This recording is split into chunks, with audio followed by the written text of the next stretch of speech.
નમસ્કાર વિદ્યાર્થી મિત્રો, ઉમા યુટ્યુબ ચેનલમાં આપ સૌનું હાર્દિક સ્વાગત છે। આજે આપણે ધોરણ 12 એસપીસીસીમાં શેર બહાર પાડવા વિશે અભ્યાસ કરીશું। શેર બહાર પાડવા એમાં આપણે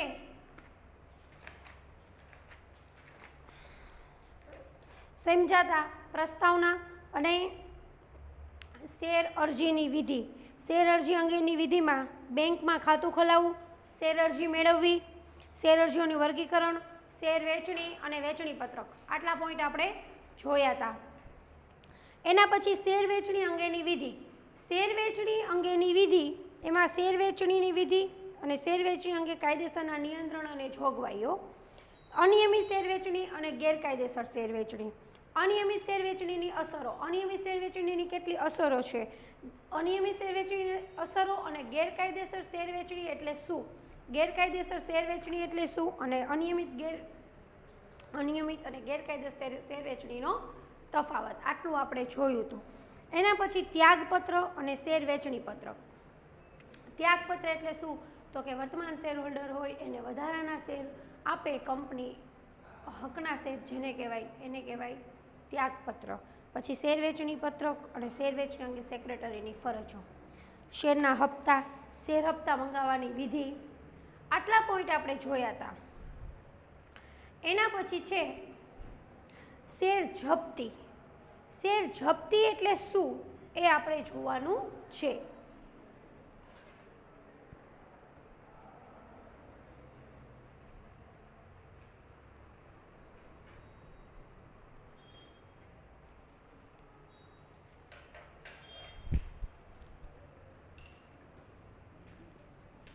શેર જપ્તી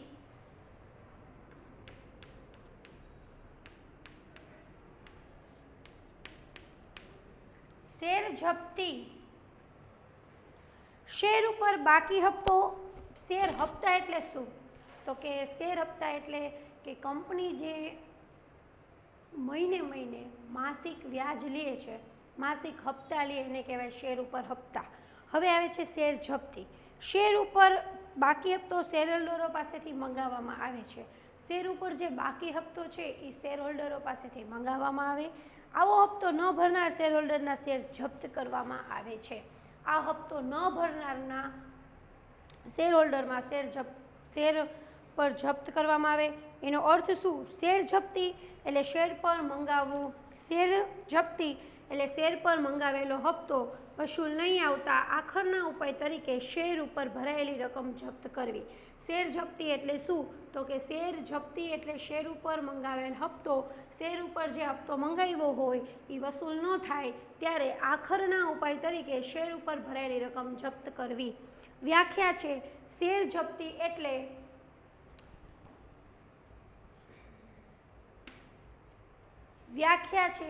શેર જપ્તી એટલે કાયદેસર રીતે મંગાવેલા બાકી હપ્તા નહીં ચૂકવવાના કારણે આર્ટિકલ્સની કાયદેસરની વિધિ મુજબ કંપની દ્વારા શેર હોલ્ડરે આજ દિન સુધી શેર ઉપર ભરેલી રકમ જપ્ત કરવી અને તેનું નામ સભ્યપત્રકમાંથી રદ કરવું। એટલે શેર છે એ જપ્ત કરી લેવા અને નામ રદ કરવું, કારણ કે સમયસર હપ્તા ન ભરતા હોવાથી શેર હોલ્ડરના સભ્યપદનો ફરજિયાત અંત લાવવો।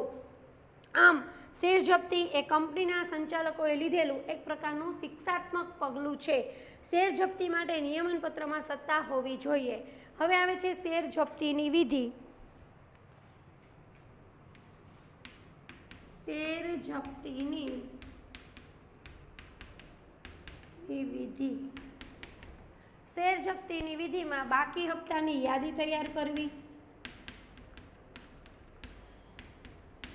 બાકી હપ્તાની યાદી તૈયાર કરવી।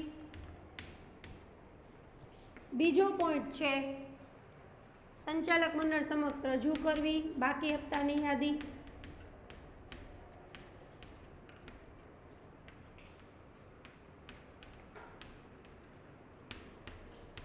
ત્રીજો પોઈન્ટ છે સભ્યોને સ્મૃતિપત્ર મોકલવો।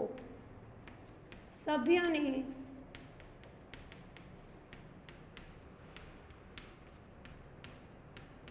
સ્મૃતિપત્ર મોકલવો। અંતિમ ચેતવણી પત્ર મોકલવો।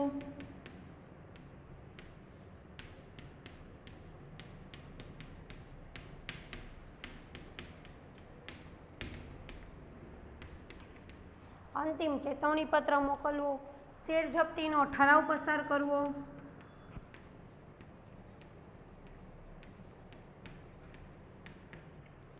શેર જપ્તીનો ઠરાવ, નોટિસ મોકલવી શેર જપ્તીની,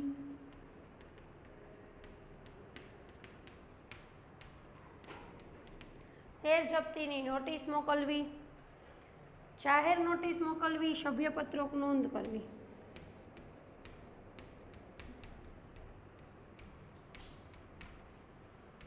જાહેર નોટિસ મોકલવી અને સભ્યપત્રકમાં નોંધ કરવી.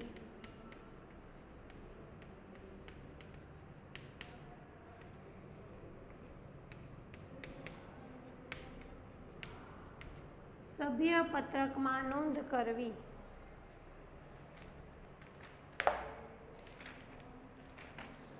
શેર જપ્ત એટલે શેર ઉપર મંગાવેલો હપ્તો વસૂલ નહીં આવતા આખરના ઉપાય તરીકે શેર જપ્ત કરવામાં આવે છે. શેરનો અર્થ અને વ્યાખ્યા આપણે સમજ્યા.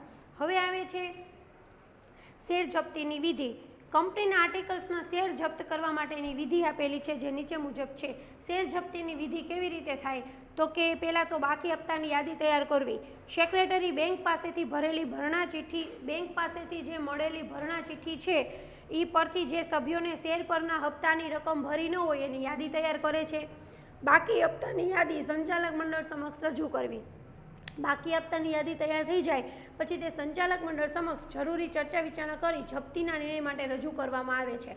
કે જપ્તીના નિર્ણય માટે રજૂ કરવામાં આવે કે હવે આપણે આ બાકી હપ્તાની યાદી તૈયાર થઈ ગઈ, આટલા બાકી હપ્તા છે, હવે જપ્તીનો નિર્ણય લેવો પડશે. તો જપ્તીના નિર્ણય પહેલાં પણ સભ્યને સ્મૃતિપત્ર મોકલવામાં આવે છે. સ્મૃતિપત્ર એટલે કે યાદ કરાવવા પત્ર મોકલવામાં આવે છે કે જે સભ્યોએ નિયત સમયમર્યાદામાં બાકી હપ્તાની રકમ ભરી નથી તેને સ્મૃતિપત્ર મોકલવામાં આવે છે. અને હપ્તાની રકમ વ્યાજ સહિત ચોક્કસ તારીખ સુધીમાં ભરી દેવા જણાવવામાં આવે છે.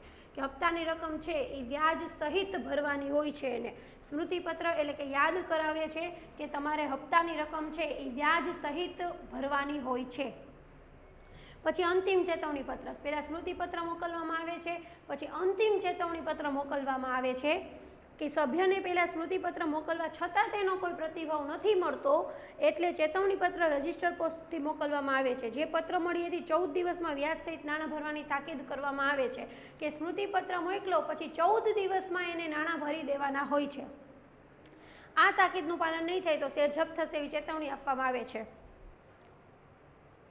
અંતિમ ચેતવણી પત્ર એવું કહેવામાં આવે છે કે આ તાકીદનું પાલન નહીં થાય તો શેર જપ્ત કરવામાં આવશે. એટલે પહેલાં સ્મૃતિપત્ર મોકલવામાં આવે, પછી અંતિમ ચેતવણી પત્ર મોકલવામાં આવે છે. એના પછી છે શેર જપ્તીનો ઠરાવ. ચેતવણી પત્ર મોકલવા છતાં જે સભ્યો 14 દિવસમાં હપ્તાની રકમ નથી ચૂકવતો તો શેર જપ્ત કરવામાં આવે છે. આ અંગે સંચાલક મંડળની સભામાં શેર જપ્તીનો ઠરાવ પસાર કરવામાં આવે છે. અંતિમ સ્મૃતિપત્ર, અંતિમ પત્ર અને પછી શેર જપ્તીનો ઠરાવ સંચાલક મંડળ સભામાં રજૂ કરવામાં આવે છે. એના પછી છે શેર જપ્તીની નોટિસ મોકલવી. સંચાલક મંડળની સભામાં શેર જપ્તી અંગે પસાર થયેલા ઠરાવની રૂએ સેક્રેટરી સભ્યને શેર જપ્તીના નિર્ણયની જાણ કરતી નોટિસ મોકલે છે. કે સેક્રેટરી છે એ સભ્યને નોટિસ કરતી જાણ કરતી નોટિસ મોકલે છે કે તેની સાથે શેર જપ્તીના ઠરાવની નકલ પણ મોકલવામાં આવે છે. એની સાથે શેર જપ્તીના ઠરાવની નકલ પણ મોકલે છે. શેર જપ્તીની નોટિસ અને ડીમેટના સભ્યના શેર રદ કરવાની જાણ ડિપોઝિટરીને અને શેર ફેરબદલી એજન્ટને કરવામાં આવે છે. કે ડિપોઝિટરીને અને શેર ફેરબદલીને જાણ કરવામાં આવે છે કે આના શેર રદ કરવાના છે. જો મૂર્ત સ્વરૂપે શેર હોય તો સભ્યને શેર પ્રમાણપત્ર કંપનીને પરત કરવા જણાવવામાં આવે છે. જો મૂર્ત સ્વરૂપે શેર હોય તો સભ્યને શેર પ્રમાણપત્ર કંપનીને પરત કરવા જણાવવામાં આવે છે. એના પછીનો પોઈન્ટ છે જાહેર નોટિસ આપવી. સેક્રેટરી વર્તમાનપત્રમાં જાહેર નોટિસ આપીને જણાવે છે કે અમુક નંબરના શેર જપ્ત થયા હોવાથી આ શેરોમાં કોઈ લેવડ દેવડ કરવી નહીં. એટલે પછી છે એ કંપની જાહેર નોટિસ આપી દે છે. ઠરાવ પસાર થાય, શેર જપ્તીની નોટિસ મોકલે, પછી જાહેર નોટિસ વર્તમાનપત્રમાં આપી દે કે આ નંબરના શેર ઉપર લેવડ દેવડ ન કરવી. એના પછીનો પોઈન્ટ છે સભ્યપત્રકમાં નોંધ કરવી. જાહેર નોટિસ આપ્યા બાદ છેવટે કંપની સેક્રેટરી સભ્યપત્રકમાં શેર જપ્તીની નોંધ કરે છે. એટલે કે સભ્યપત્રકમાં શેર જપ્તીની નોંધ કરે છે કે આના શેર જપ્ત થઈ ગયા છે અને જેના શેર જપ્ત થયા છે તે સભ્યનું નામ સભ્યપત્રકમાંથી દૂર કરવામાં આવે છે. તો કુલ 8 પોઈન્ટ છે. બાકી હપ્તાની યાદી તૈયાર કરવી, સંચાલક મંડળ સમક્ષ રજૂ કરવી, સભ્યને સ્મૃતિપત્ર મોકલવો, અંતિમ ચેતવણી પત્ર મોકલવો, શેર જપ્તીનો ઠરાવ પસાર કરવો, નોટિસ મોકલવી, શેર જપ્તીની નોટિસ મોકલવી, પછી જાહેર નોટિસ મોકલવી અને પછી સભ્ય પત્રકમાં નોંધ કરવી. આટલું આપ્યું છે 8 પોઈન્ટ. એના પછી છે શેર જપ્તી અંગે સેક્રેટરીની ફરજો. શેર જપ્તી અંગે સેક્રેટરીની શું ફરજો છે?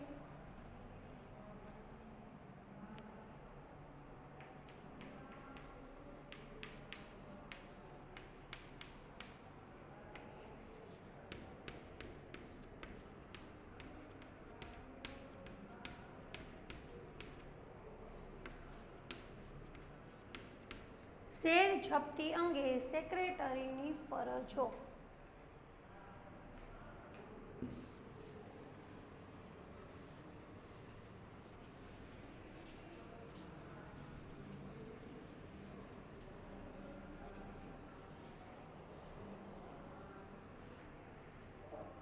શેર જપ્તી અંગે સેક્રેટરીની ફરજો.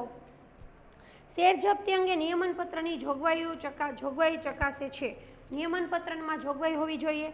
શેર હપ્તો નહીં ભરનાર સભ્યોની બાકી હપ્તાની યાદી તૈયાર કરવાની હોય. સંચાલક મંડળની સભામાં પસાર થયેલા ઠરાવ અનુસાર કસૂરવાર સભ્ય એટલે કે જેને ભૂલ કરી છે એ સભ્યને પહેલાં સ્મૃતિપત્ર મોકલવાનો. પછી સ્મૃતિપત્ર મોકલવા છતાં સભ્ય હપ્તાના નાણાં ન ભરે તો આખરી ચેતવણી પત્ર મોકલવો. સ્મૃતિપત્ર મોકલો છતાંય હપ્તાના નાણાં નથી ભરતો તો એને અંતિમ ચેતવણી પત્ર મોકલવો. આખરી ચેતવણી પત્રની મુદત પૂરી થઈ સંચાલક મંડળની સભા બોલાવી શેર જપ્તીનો ઠરાવ પસાર કરવો. એટલે અંતિમ ચેતવણી પત્રનો સમય પૂરો થઈ જાય પછી સંચાલક મંડળની સભા બોલાવવાની અને શેર જપ્તીનો ઠરાવ પસાર કરવો. સભ્યોને શેર જપ્ત થયાની નોટિસ મોકલવી. પછી વર્તમાનપત્રમાં તે અંગે જાહેર નોટિસ આપવી. સભ્યપત્રકમાં જરૂરી નોંધ કરી સભ્યનું નામ રદ કરવું અને જપ્ત થયેલ શેર ફરી બહાર પાડવા અંગેનો ઠરાવ પસાર કરવા. કે જપ્ત થયેલ શેર છે એ ફરી બહાર પાડવા અને પછી એનો ઠરાવ પસાર કરવો. નવા શેરધારકને શેરની વેચણી કરવી, તેને જાણ કરવી અને સભ્યપત્રકમાં તેનું નામ દાખલ કરવું. ઓલા સભ્યનું નામ રદ કરવું અને નવા સભ્યનું નામ દાખલ કરવું. ટૂંકમાં જે શેર જપ્તીની વિધિ હતી એ જ બધા પોઈન્ટ શેર જપ્તીની સેક્રેટરીની ફરજોના છે. તમને એમ પૂછાય કે શેર જપ્તી અંગે સેક્રેટરીની ફરજો લખો તો વિધિ છે એ જ પોઈન્ટ બધા સેક્રેટરીના છે. એના પછીનો પોઈન્ટ છે શેર જપ્તીની અસરો. સેક્રેટરીની ફરજો તો આપણે જોઈ, હવે એના પછીનો પોઈન્ટ છે શેર જપ્તીની અસરો. શું? તો કે શેર જપ્તીના ઠરાવની તારીખથી સભ્યના સભ્યપદનો ફરજિયાત અંત આવે છે. એની અસર શું થાય કે સભ્યપદનો જ અંત આવે. શેરધારક શેર ઉપર અત્યાર સુધી ચૂકવેલ નાણાં ગુમાવે છે એ એના નાણાં ગુમાવે. ડિવિડન્ડનો હક પણ ગુમાવે. શેર જપ્તીના પગલાં પહેલાં શેર હોલ્ડરે શેર ઉપર ભરેલી રકમની માલિકી કંપનીની બની જાય છે. એ શેર ઉપર ભરેલી જે રકમ હોય એ પછી માલિકી કંપનીની બની જાય છે, શેરધારકોની નથી રહેતી. કંપની તે રકમ શેર જપ્તી ખાતે જમા કરે. કંપની છે એ રકમ છે એ શેર જપ્તી ખાતે શું કરે છે? જમા કરે છે અને શેર ફરી બહાર પાડ્યા પછી શેર જપ્તી ખાતું બંધ કરે છે. જપ્ત કરેલા શેર કંપનીની માલિકીના બને છે. પછી જે જપ્ત થઈ જાય એ શેર કોના બને છે? કંપનીની માલિકીના બને છે. અને સંચાલક મંડળ શેરની દાર્શનિક કિંમતથી એટલે કે નક્કી કરેલી કિંમતથી ઓછી નહીં તે રીતે પણ નક્કી કરેલી કિંમતનો નિકાલ કરે છે. શેર જપ્ત કરવાથી કંપનીની શેર મૂડીમાં ઘટાડો થતાં શેર જપ્ત થાય એટલે કંપનીની શેર મૂડીમાં ઘટાડો થાય એટલે જપ્ત થયેલા શેર કંપની ફરીથી બહાર પાડે છે. એટલે પછી શેર જપ્ત થઈ જાય એટલે કંપનીમાં શેર મૂડી ઘટાડો થઈ જાય એટલે વળી પાછા એની શેર કંપની શું કરે છે? બહાર પાડે છે. આ હતી શેર જપ્તીની વિધિ, શેર જપ્તી અંગે સેક્રેટરીની ફરજો અને આ શેર ઉપર શેર જપ્તીની અસરો શું થાય છે તે. હવે આવે છે શેર સોંપણી. શેર સોંપણી એટલે શું?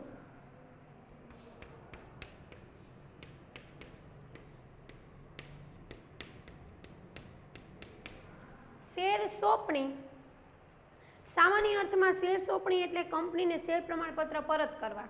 શેર સોંપણી એટલે શું?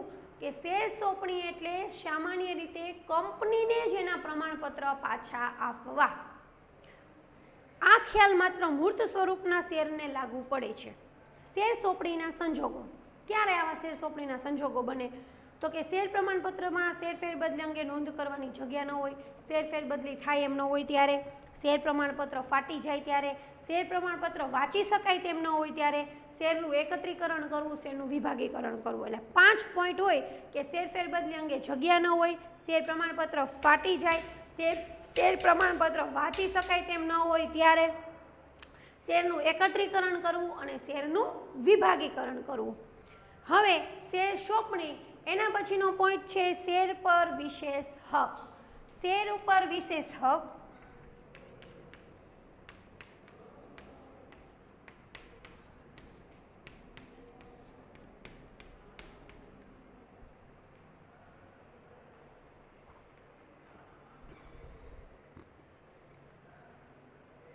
શેર ઉપર વિશેષ હકનો અર્થ સમજતા પહેલા લિયનનો અર્થ સમજવો જરૂરી છે. કોઈ પણ દેવાદાર વ્યક્તિ પોતાની જવાબદારી ચૂકવવામાં નિષ્ફળ જાય, કોઈ પણ દેવાદાર વ્યક્તિ છે એ પોતાની જવાબદારી ચૂકવવામાં નિષ્ફળ જાય ત્યારે તેના લેણદારને તેના નાણાં પેટે દેવાદારની મિલકત ઉપર કબજાનો, એટલે કે મારે પૈસા દેવાના છે અને સામેવાળી વ્યક્તિને મારી પાસેથી પૈસા લેવાના છે, તો આજે હું છું એ પૈસા દઈ શકું એમ નથી, તો મારી મિલકત છે એ મિલકત ઉપર કબજાનો, વેચાણનો, લેણું વસૂલ કરવાનો હક મળે છે, જેને લિયન કે વિશેષ હક કહેવામાં આવે છે.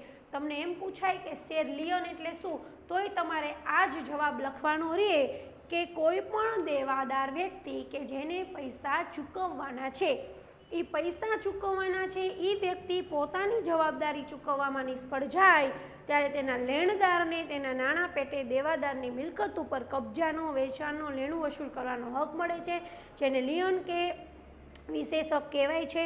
જ્યારે શેર હોલ્ડર કંપનીને શેર હપ્તાના નાણાં ન ચૂકવે ત્યારે શેર હોલ્ડર છે એ કંપનીને આ શેરના હપ્તાના નાણાં ન ચૂકવે ત્યારે કંપનીને શેર હોલ્ડરના શેરના સંદર્ભમાં જે વિશિષ્ટ હક મળે છે તેને શેર લિયન કહેવાય. એટલે કે શેર હોલ્ડર છે એ કંપનીને નાણાં નથી ચૂકવતું, આ શેર હપ્તા હોય એ શેર હપ્તાના નાણાં ન ચૂકવે ત્યારે કંપની શેર હોલ્ડરના શેરના સંદર્ભમાં જે શેરનો માલિકી હક હોય, વિશિષ્ટ હક હોય એ પોતે મેળવી લે, એને શેર લિયન કહેવાય.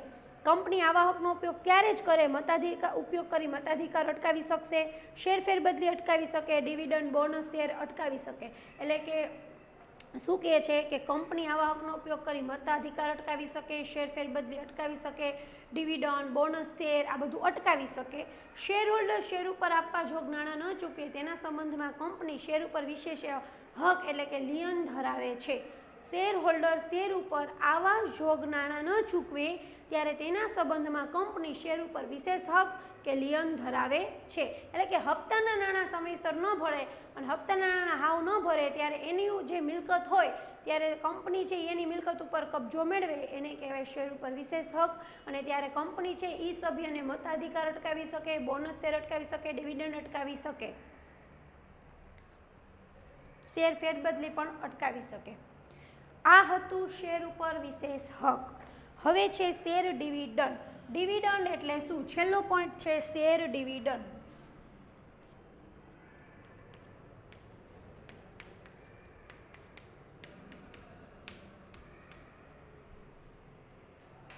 શેર ડિવિડન્ડ એટલે શું?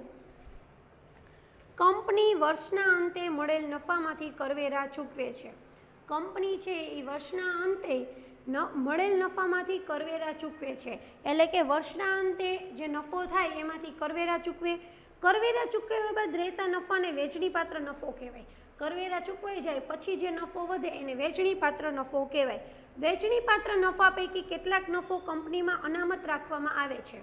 વેચણીપાત્ર નફો થઈ જાય પછી કેટલોક નફો છે એ કંપનીમાં અનામત રાખવામાં આવે છે અને બાકીનો નફો વધે તો શેર હોલ્ડરો વચ્ચે વેચવામાં આવે અને પછી પાછો જો નફો વધે છે તો એ શેર હોલ્ડર વચ્ચે વેચવામાં આવે છે, જેને ડિવિડન્ડ કહેવાય છે. શેર હોલ્ડર ઉપર વેચવામાં આવે એને ડિવિડન્ડ કહેવાય છે.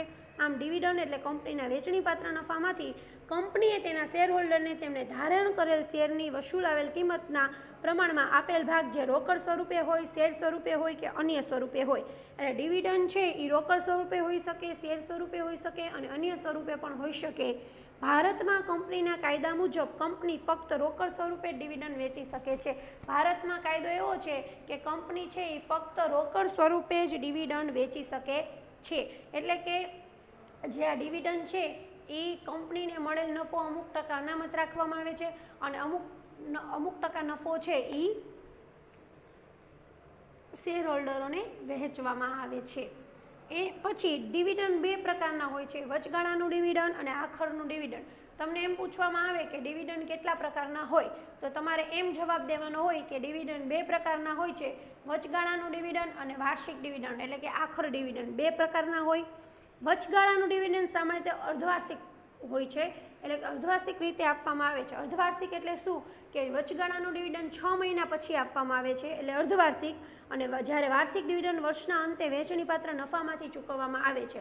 વાર્ષિક ડિવિડન્ડ વર્ષ પૂરું થયે વહેંચણીપાત્ર નફામાંથી ચૂકવવામાં આવે એને કહેવાય વાર્ષિક ડિવિડન્ડ. ડિવિડન્ડ ઇક્વિટી શેરહોલ્ડર અને પ્રેફરન્સ હોલ્ડર બંનેને ચૂકવવામાં આવે. ડિવિડન્ડ ઇક્વિટી શેરહોલ્ડરને ચૂકવવામાં આવે છે અને પ્રેફરન્સ શેરહોલ્ડરને ચૂકવવામાં આવે છે. ઇક્વિટી શેર ઉપર ડિવિડન્ડ આપતા પહેલાં પ્રેફરન્સ શેર મૂડી નિશ્ચિત દરે ચૂકવાતા ડિવિડન્ડને પ્રેફરન્સ ડિવિડન્ડ કહે છે. એક વાક્યમાં એમ પૂછાઈ શકે કે પ્રેફરન્સ ડિવિડન્ડ એટલે શું, તો કે ઇક્વિટી શેર ઉપર ડિવિડન્ડ આપતા પહેલાં પ્રેફરન્સ શેર મૂડી પર નિશ્ચિત દરે નક્કી કરેલા દરને ઇક્વિટી શેર મૂડી પહેલાં પ્રેફરન્સ શેર હોલ્ડરને શેર ઉપર મૂડી નિશ્ચિત દરે ચૂકવવામાં આવતા ડિવિડન્ડને પ્રેફરન્સ શેર ડિવિડન્ડ કહેવાય. નક્કી કરેલા દરે જે ડિવિડન્ડ ચૂકવાય એને પ્રેફરન્સ શેર ડિવિડન્ડ કહેવાય. કાયદેસર રીતે ઇક્વિટી શેર હોલ્ડર કરતાં ડિવિડન્ડ મેળવવાનો પ્રથમ હક પ્રેફરન્સ શેર હોલ્ડરને છે. ઇક્વિટી શેર હોલ્ડર કરતાં પ્રેફરન્સ શેર હોલ્ડરને મેળવવાનો પ્રથમ હક છે. તેથી વહેંચણીપાત્ર નફામાંથી પ્રેફરન્સ શેર ડિવિડન્ડ ચૂકવાય એટલે પહેલાં પ્રેફરન્સ શેર ડિવિડન્ડ ચૂકવાય અને પછી વધતા નફામાંથી ઇક્વિટી શેર મૂડી ઉપર ડિવિડન્ડ કેટલું ચૂકવવું તેની ભલામણ સંચાલક મંડળ દ્વારા કરવામાં આવે છે. એટલે કે તેની ભલામણ છે એ સંચાલક મંડળ દ્વારા થાય છે. આ ભલામણ કરેલ ઇક્વિટી શેર ડિવિડન્ડ કંપનીની વાર્ષિક સામાન્ય સભામાં, એટલે આ ભલામણ છે એ કંપનીની વાર્ષિક સામાન્ય સભામાં શેર હોલ્ડરો દ્વારા મંજૂર કરવામાં આવે છે.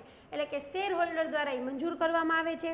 વધુમાં વધુ 30 દિવસમાં કંપની દ્વારા ઇક્વિટી ડિવિડન્ડની ચૂકવણી કરવામાં આવે છે. વધુમાં વધુ ઇક્વિટી ડિવિડન્ડની ચૂકવણી કરવામાં આવે છે. ઇક્વિટી ડિવિડન્ડ કંપનીના નફા ઉપર આધાર રાખે.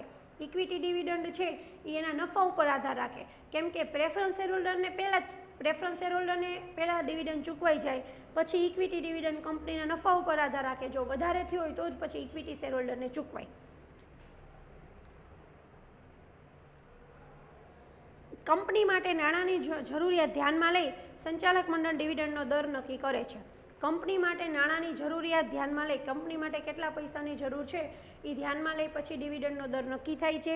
આમ ઇક્વિટી ડિવિડન્ડ જાહેર કરવું અને વહેંચવું કાયદેસર રીતે ફરજિયાત નથી. ઇક્વિટી ડિવિડન્ડ ફરજિયાત નથી, તેમજ તેનો દર પણ વર્ષે બદલાઈ શકે છે. પ્રેફરન્સ શેરનો દર નિશ્ચિત હોય છે, જ્યારે ઇક્વિટી શેરનો દર અનિશ્ચિત હોય છે. આ હતું શેર ડિવિડન્ડ. શેર ડિવિડન્ડ બે પ્રકારના હોય, વચગાળાનું અને આખર.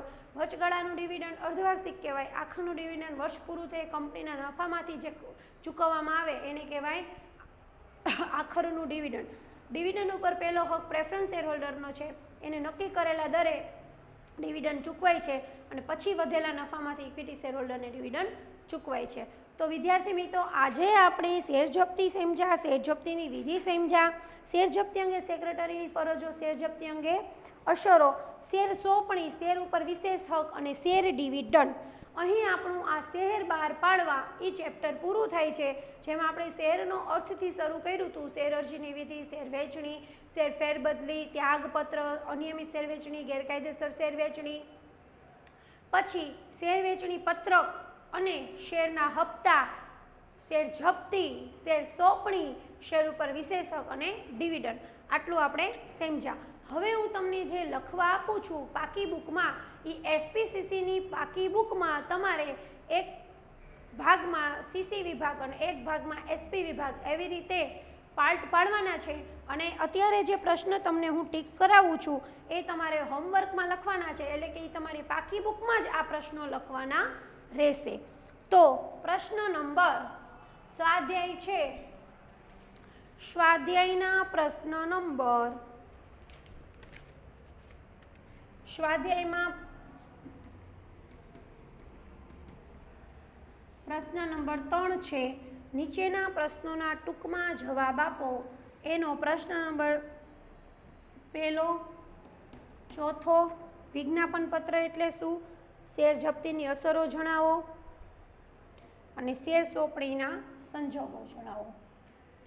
પછી પ્રશ્ન નંબર 4 પહેલો, ચોથો, છઠ્ઠો. હવે પ્રશ્ન નંબર 4માં નીચેના પ્રશ્નોના મુદ્દાસર જવાબ આપો. એમાં શેર વેચણી અંગે સેક્રેટરીની ફરજો જણાવો. ચોથો, શેર હપ્તા અંગે સેક્રેટરીની ફરજો જણાવો. અને ચોથો, પાંચમો, છઠ્ઠો, શેર જપ્તીની કાર્યવાહી સમજાવો. એટલે શેર વેચણી અંગે સેક્રેટરીની ફરજો, શેર હપ્તા અંગે સેક્રેટરીની ફરજો અને શેર જપ્તીની કાર્યવાહી. એટલે 3 પોઈન્ટ પ્રશ્ન નંબર 4ના આ ટૂંકમાં આ મુદ્દાસર, અને પ્રશ્ન નંબર 5 વિસ્તારપૂર્વક જવાબ આપો. એમાં પહેલો પ્રશ્ન શેર અરજી અંગેની વિધિ અને શેર હપ્તા મંગાવવાની. બીજો, અનિયમિત શેર વેચણી, ગેરકાયદેસર શેર વેચણી વચ્ચેનો તફાવત અને શેર હપ્તા મંગાવવાની વિધિ. ફરીથી નીચેના પ્રશ્નોના ટૂંકમાં જવાબ આપો. પહેલું, વિજ્ઞાપન પત્ર એટલે શું? ચોથું, શેર જપ્તીની અસરો અને શેર સોંપણીના સંજોગો. પછી પ્રશ્ન નંબર 4માં ચોથો પ્રશ્ન શેર વેચણી અંગે સેક્રેટરીની ફરજો. પાંચમો, શેર હપ્તા અંગે સેક્રેટરીની ફરજો અને શેર જપ્તીની કાર્યવાહી. ચોથો, પાંચમો, છઠ્ઠો. પ્રશ્ન નંબર 5માં પહેલો, શેર અરજી અંગેની વિધિ, અનિયમિત શેર વેચણી, ગેરકાયદેસર શેર વેચણી વચ્ચેનો તફાવત અને શેર હપ્તા મંગાવવાની વિધિ. શેર હપ્તા મંગાવવાની પહેલો, બીજો, ચોથો. વિસ્તારપૂર્વકમાં શેર હપ્તા મંગાવવાની વિધિ. ટૂંકમાં વિસ્તારપૂર્વકમાં 3 પ્રશ્નો, મુદ્દાસરમાં 3 પ્રશ્નો અને ટૂંકમાં જવાબમાં 3 પ્રશ્નો. પ્રશ્ન નંબર 3માં ટૂંકમાં જવાબ છે એમાં પહેલો, ચોથો, છઠ્ઠો. પછી મુદ્દાસરમાં ચોથો, પાંચમો, છઠ્ઠો અને પ્રશ્ન નંબર 5માં પહેલો, બીજો, ચોથો. અહીં આપણું શેર બહાર પાડવા ચેપ્ટર પૂરું થાય છે. આ પ્રશ્નો તમારે તમારી બુકમાં જ લખવાના છે. આભાર વિદ્યાર્થી મિત્રો.